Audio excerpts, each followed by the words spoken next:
A graça e a paz do Senhor Jesus esteja com você, meu irmão e minha irmã. Eu estou aqui para mais uma Escola Bíblica Online. E hoje nós vamos estar compartilhando sobre a vida espiritual autêntica na família. E vamos dar início hoje, essa é a primeira parte. Esse estudo ele tem duas partes, eu dividi em dois porque ele ficou um pouco longo e nós não temos todo o tempo que a gente gostaria. Tá bom? Então vamos lá, vamos compartilhar.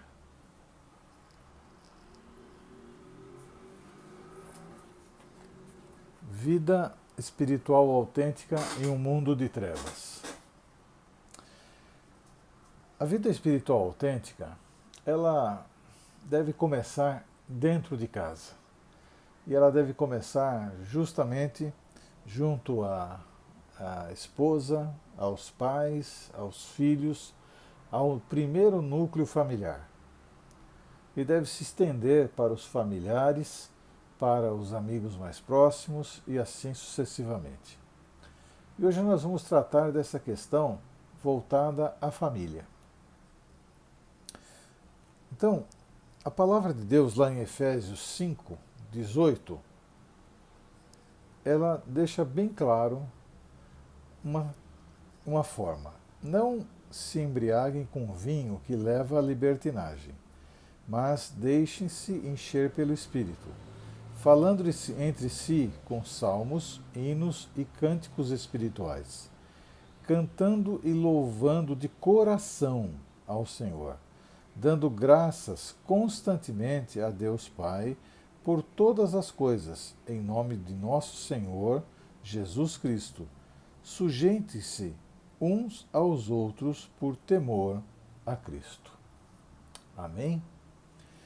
Então, a palavra de Deus vai mostrando aqui como que uma pessoa que tem uma vida espiritual autêntica, ela deve proceder. Ela deve viver cheia do Espírito Santo. Ela deve ser cheia do Espírito e estar cheia do Espírito não a desequilibra, não tira ela do chão, não faz com que ela fique falando um monte de coisa que ninguém entende, não faz com que ela fique tomando atitudes que são estranhas. Não, não. Porque o vinho e a bebida leva a estas coisas, mas o encher do Espírito leva você a falar entre si com salmos, hinos e cânticos espirituais, cantando e louvando de coração o Senhor e dando graças continuamente a Deus Pai em nome do nosso Senhor Jesus Cristo. Então esse é o primeiro formato que o apóstolo Paulo traz para nós com relação a isso. Mas vamos dar sequência a esta questão da família, de uma vida espiritual autêntica na família. Veja só. E ele começa aqui, em Efésios 5, 22 a 33, onde nós vamos ler nesta parte, falando o seguinte: mulheres, sujeitem-se a seus maridos, como ao Senhor. Pois o marido é o cabeça da mulher, como também Cristo é o cabeça da igreja, que é o seu corpo, do qual ele é o Salvador. Assim como a igreja está sujeita a Cristo, também as mulheres estejam em tudo sujeitas aos seus maridos. Maridos, amem suas mulheres, assim como Cristo amou a igreja e entregou-se a si mesmo por ela para santificá-la, tendo-a purificado pelo lavar da água mediante a palavra, e apresentá-la a si mesmo como igreja gloriosa, sem mancha, nem ruga ou coisa semelhante, mas santa e inculpável. Da mesma forma, os maridos devem amar as suas mulheres como a seus próprios corpos. Quem ama a sua mulher, ama a si mesmo. Além do mais, ninguém jamais odiou o seu próprio corpo, antes o alimenta e cuida dele. Como também Cristo faz com a igreja, pois somos membros do seu corpo.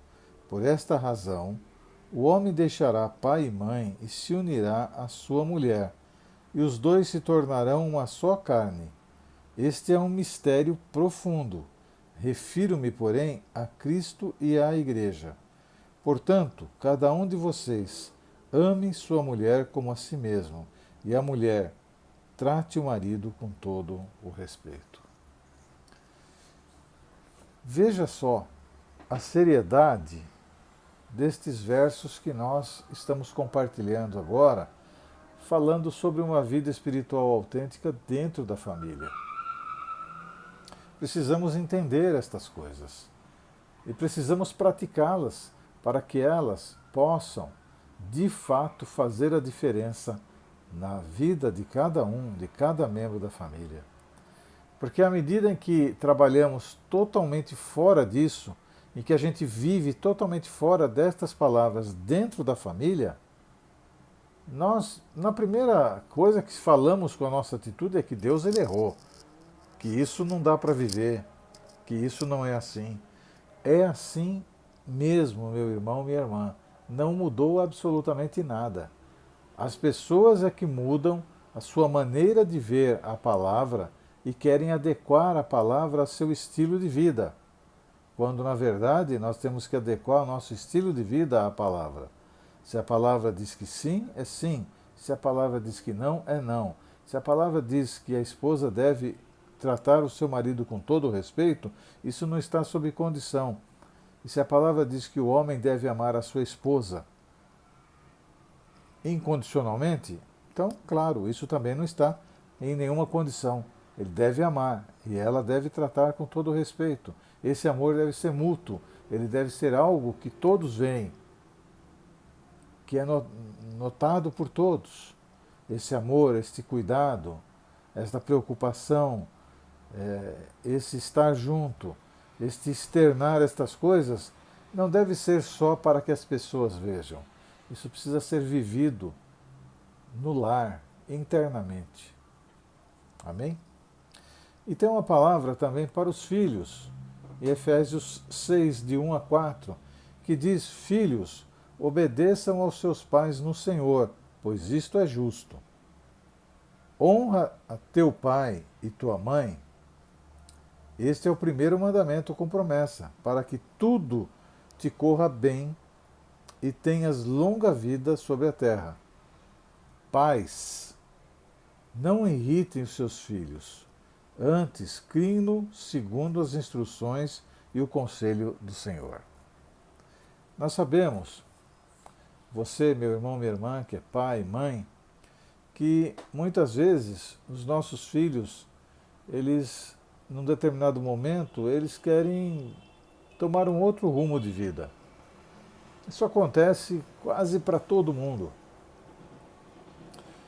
Mas nós devemos passar para eles o princípio, mostrar para eles o caminho, mostrar para eles a figura tão bela e singela do nosso Senhor e Salvador Jesus Cristo.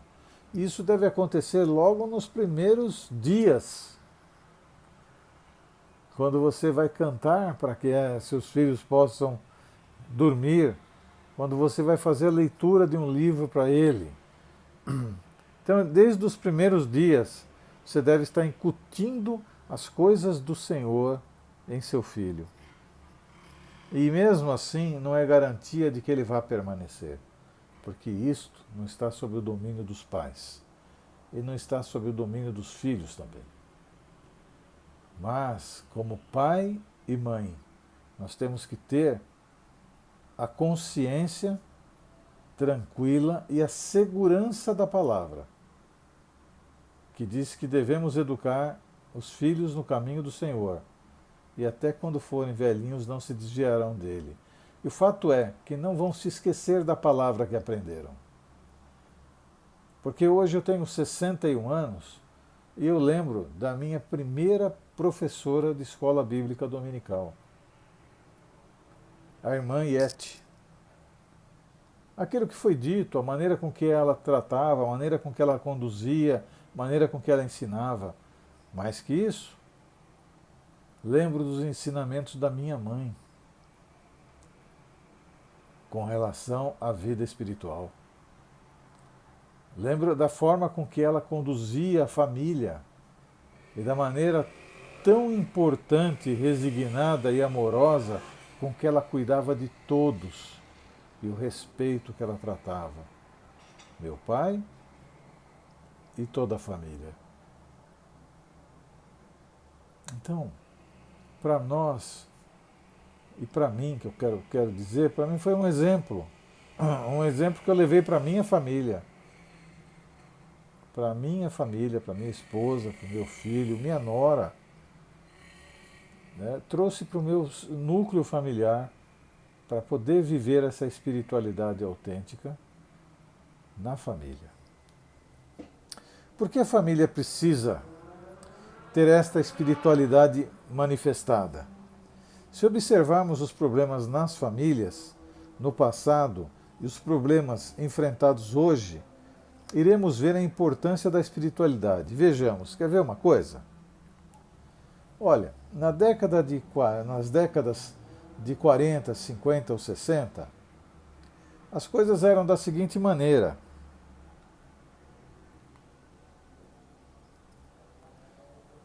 Muita conversa durante a aula. Da década de 90 até a atualidade, isso se configura da seguinte maneira: abuso de drogas. Muito chiclete. Nesse período apareceu o chiclete, né? É muito chiclete. Como é que se configurou? Na década passada, na década retrasada, de 90, e no século XXI? O alcoolismo. Nas décadas 40, 50 e 60, barulho na sala de aula. Gravidez na adolescência. Furar a fila. Estupro. Não usar o uniforme, aquela rebeldia. Roubo. Fazer bagunça. Não dar ouvido a nada. Assalto. São os desequilíbrios que começaram a acontecer com algo que a gente olha. Olhando para a década de 40, 50 e 60, a gente olha e fala assim, puxa vida, mas aquilo ali não era problema. Naquela época foi muito problema. Foi muito repreendido. Foi muito trabalhado isso com as crianças, com os adolescentes, nas suas épocas, nessas décadas. Mas olha só como é que as coisas se modificaram com o passar do tempo. Né? Olha como as coisas se modificam. Se muita conversa durante a aula era um grande problema, e o abuso de drogas nas décadas futuras, década de 90 até a atualidade? Veja como é que uma coisa pode ir distorcendo de uma maneira tão grande, imperceptível muitas vezes, e se configurar em algo dramático, trágico. Então é isso que eu quero mostrar. Que coisas que hoje nós olhamos e não é nada, mas veja no que elas se converteram com o passar do tempo. E veja no que se tornaram. Porque são situações mal coibidas e mal direcionadas e mal trabalhadas no passado que têm graves consequências no futuro. É isso que eu quero que você analise comigo nesse momento.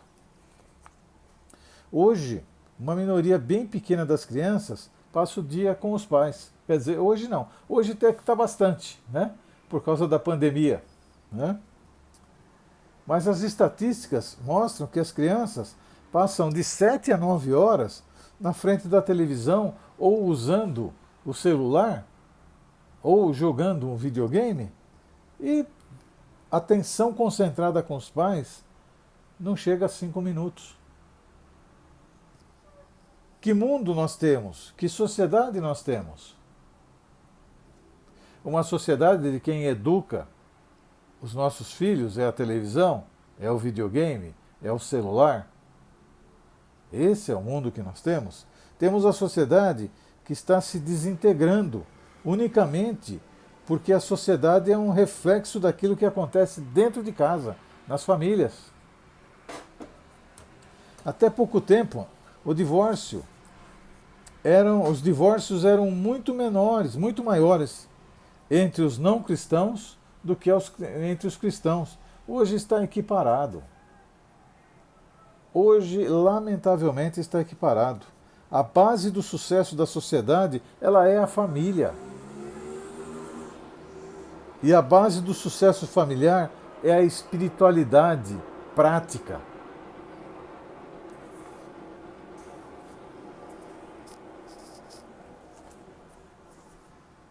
Como esta espiritualidade, ela é manifesta na família. Veja só. Em Efésios 5, 21, vai anotando aí, meu irmão, minha irmã.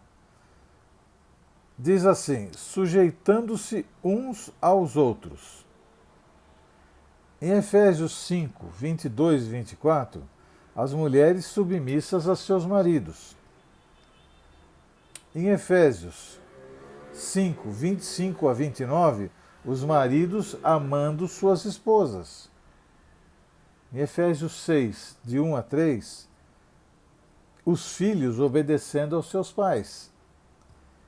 E Efésios 6, 4, os pais não irritando os seus filhos e criando eles sob a disciplina bíblica. Veja, a palavra de Deus diz assim: não se embriaguem com vinho, aonde há libertinagem, mas deixem-se encher pelo Espírito. Nós precisamos ter um nível de relacionamento familiar baseado no que acabamos de falar agora há pouco, né? De Efésios 5, 21 a Efésios 6, 4, falamos grandes coisas pertinentes a uma vida espiritual autêntica que precisam ser trabalhadas na família. Precisam ser. Se você observar a complexidade do ontem para com hoje, você vai ver isso. Veja só, bem para trás da década de 40, 50 e 60, dá uma olhada como eram as coisas. Lá no começo, lá atrás, na lei judaica, a mulher era definida como uma coisa. Olha que triste. Uma das posses do seu marido, igual as ovelhas, o gado ou qualquer outro bem material. O marido podia se divorciar da sua esposa, da sua mulher, por qualquer motivo, tais como a comida queimada, muito salgada. Por outro lado, a mulher não tinha direito nenhum, nada, absolutamente nada. Na sociedade grega, a mulher vivia reclusa nos apartamentos femininos. Ela não participava das refeições com seu marido, não podia andar sozinha nas ruas, nem mesmo fazer compras. Por outro lado, o marido podia fazer tudo, ir onde quisesse e ter quantos relacionamentos extraconjugais pudesse, sem ao menos ser criticado. Observando a história, o marido tinha todos os privilégios e a esposa todas as responsabilidades.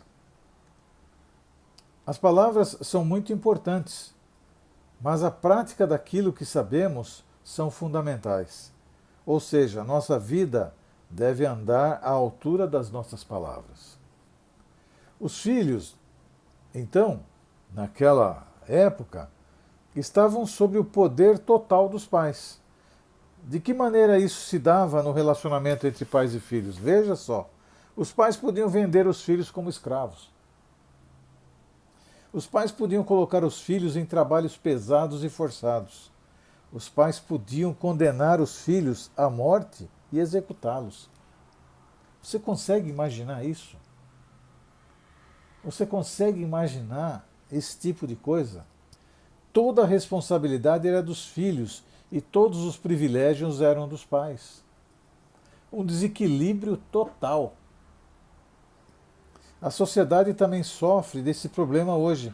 Famílias são destruídas porque o privilégio está nas mãos de alguns e a responsabilidade nas mãos de outros. A verdadeira espiritualidade, objetiva trazer equilíbrio para que a família viva em harmonia. A família. Toda a sua família precisa viver em harmonia. Talvez a sua família esteja vivendo em desarmonia. O que falta? Falta a verdadeira espiritualidade. Todos necessitam colocar em prática a palavra de Deus. Para isso é necessário descobri-la e praticá-la sem meias palavras e sem justificativas. Efésios 5 tem muito a nos ensinar, muito a nos dizer. Pois se estivermos cheios do Espírito, iremos ter uma linguagem que louva e glorifica a Deus, um coração que produz hinos e cânticos espirituais, uma atitude de quem dá graças a Deus por tudo e se sujeita ao próximo. Pense nisso, meu irmão, minha irmã. Pense nesta pequena aula bíblica de conduta da pessoa na família. Viva isso. Se sua família está vivendo a desarmonia, não aceite isso de uma maneira passiva.